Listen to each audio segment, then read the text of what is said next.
undo the protections of Roe v. Wade, and they did as he intended. Oh, you guys are at the wrong rally.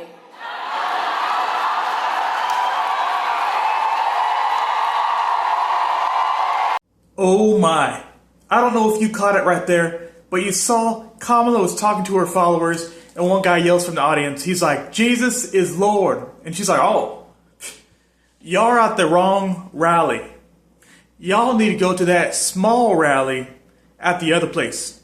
And the Bible tells us in Matthew 7, verses 13 through 14, that broad is the way to destruction, and the narrow way is the way to life.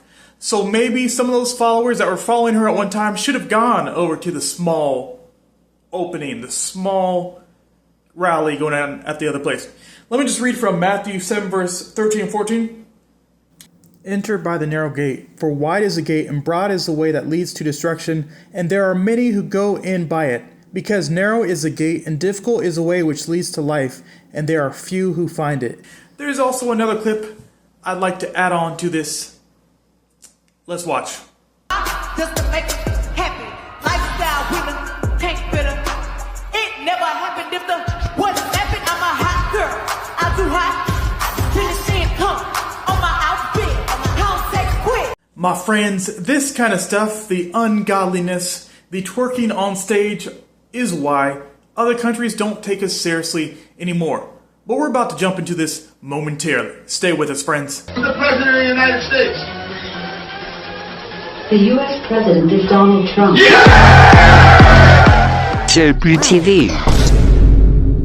Hello, my friends. Welcome back to JPTV. I'm James Parks. Recently, many things have been happening in the news, from natural disasters to planned disasters to elections and many things of the sort. Today, we're about to speak to Big Joe from the famous 2017 Women's March. Here again to speak his truth is Big Joe.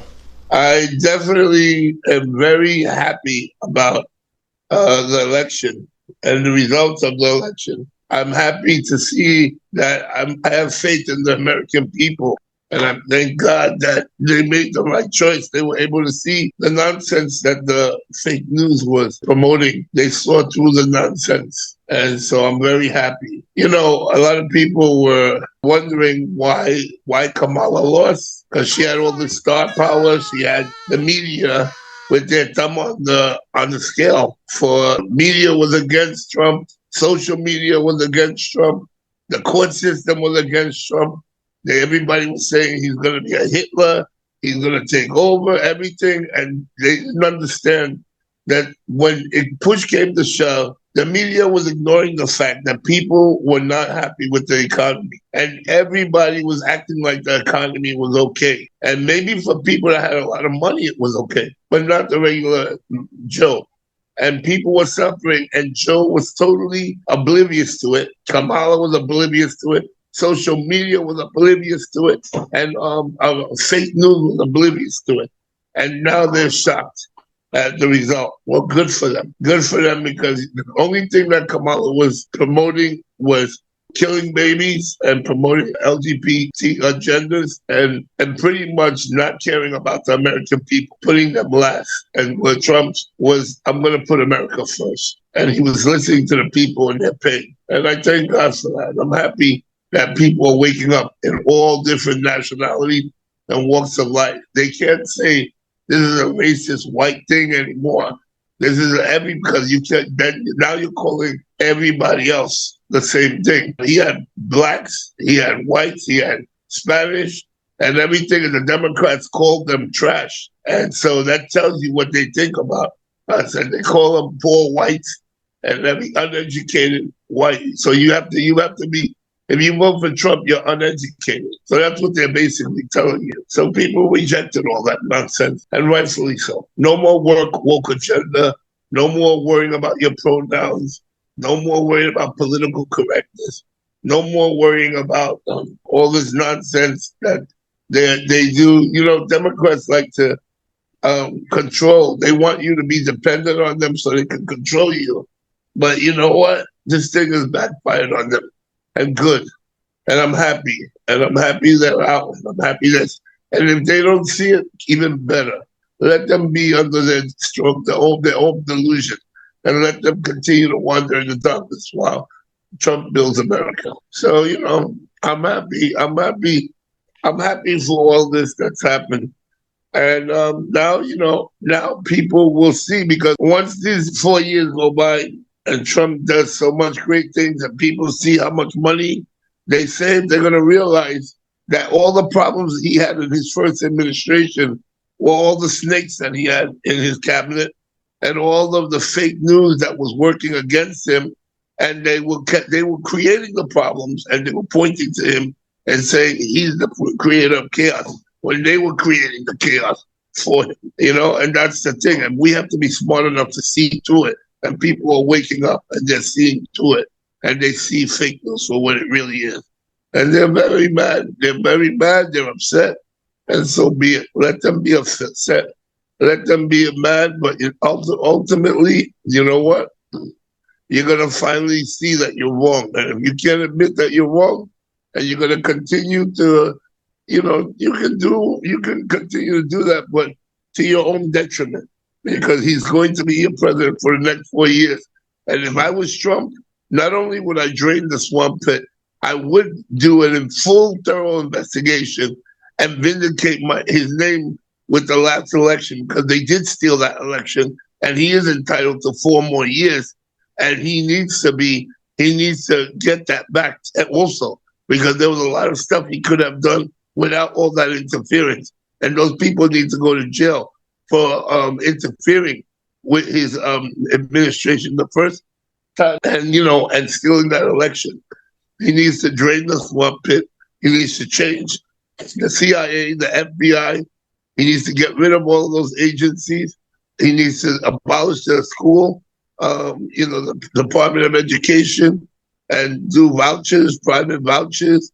And he needs to, the way they vet people, he needs to legalize and authorize militias where it's not illegal and they can't be declared terrorist operatives, because those are the ones who are going to be on the front line in the event that we have a tyrannical government. So he needs to shore them up, support them, and give them access to all the firearms and military arms that our military has. So in the event that anything was to happen, we have reservists that have the same firepower and have their own armories, that in the event that we need to have something, we have it.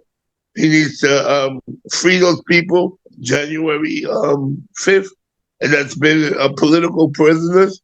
He needs to let them all go. He needs to investigate. He needs to investigate more get rid of that Patriot Act, and he needs to, open up the JFK files and let's see who killed JFK and who's responsible, and so that we can address all that and all the people that hit it all this time too, because they're guilty as well. There's a lot of work to do, and he has a lot of work in his hands, and I don't know if he'll be able to accomplish as much as he can do, because he only has so much time in his administration. But he needs to do as much as he can. He's a great mind, a brilliant mind, and when everything is said and done, the country needs to put his faith on Mount Rushmore in honor of what he's done. I believe he superseded Reagan, and he's up there in the category of Kennedy and the greatest presidents that ever lived. And regardless, his morality may have not been up to par, but you know what? The things that he's accomplished and he's done is that makes him historical. And we need to appreciate what he's done and how much he's done for us and what he went through. And not only that, what he went through, because nobody else would have been able to stand up to all that. And I just pray that, he will continue and complete that. Now, as a Seventh-day Adventist, I also know that we're living in the end of prophecy.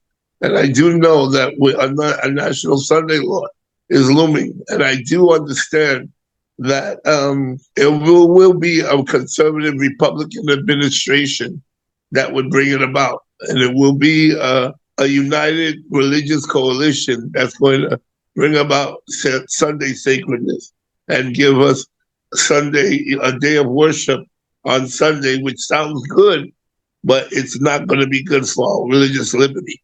But understanding all that, when that time comes, we will have to stand up as Adventists and as Christians and show how it would be unbiblical to force anybody to religion or someone that is convicted on their religion to do anything on a religious level. For the time being, I believe this is a peace before the storm. It's not over yet. These people are very wicked people, these Democrats, and I don't know what they still can do a lot of stuff because they know Trump is the real deal. I will just say that I believe God is protecting him for such a time as this. In the near future, something is going to happen in his presidency that's going to cause him to make a decision about Sunday, the National Sunday Law.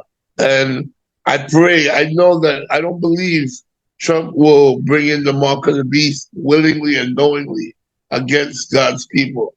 But I do believe that the devil has surrounded him with plenty of Jesuits. Who are these Jesuits that you're talking about? So apparently the Jesuits, or Society of Jesus, was a group or society set up by Ignatius de Loyola in 1540, and they were expelled from many countries because they seemed to be too big for their britches and causing all kinds of trouble for the political figures, and they were expelled from many countries in the 18th century. Let's continue.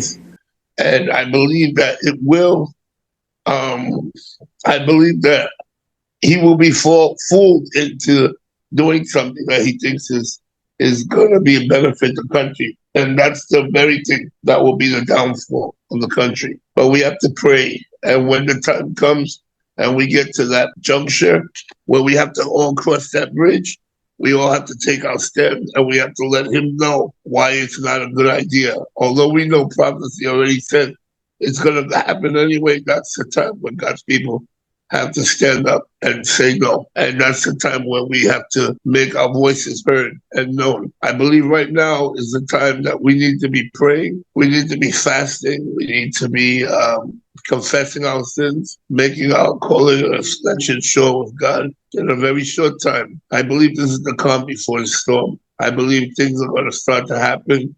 All right. What a wonderful, delicious place to stop. But next time, join us again, where Big Joe will talk about the 10 virgins, the 5 wise ones and the 5 foolish ones. May we be 5 wise virgins in these end times. Be blessed, my friends, and thanks for watching.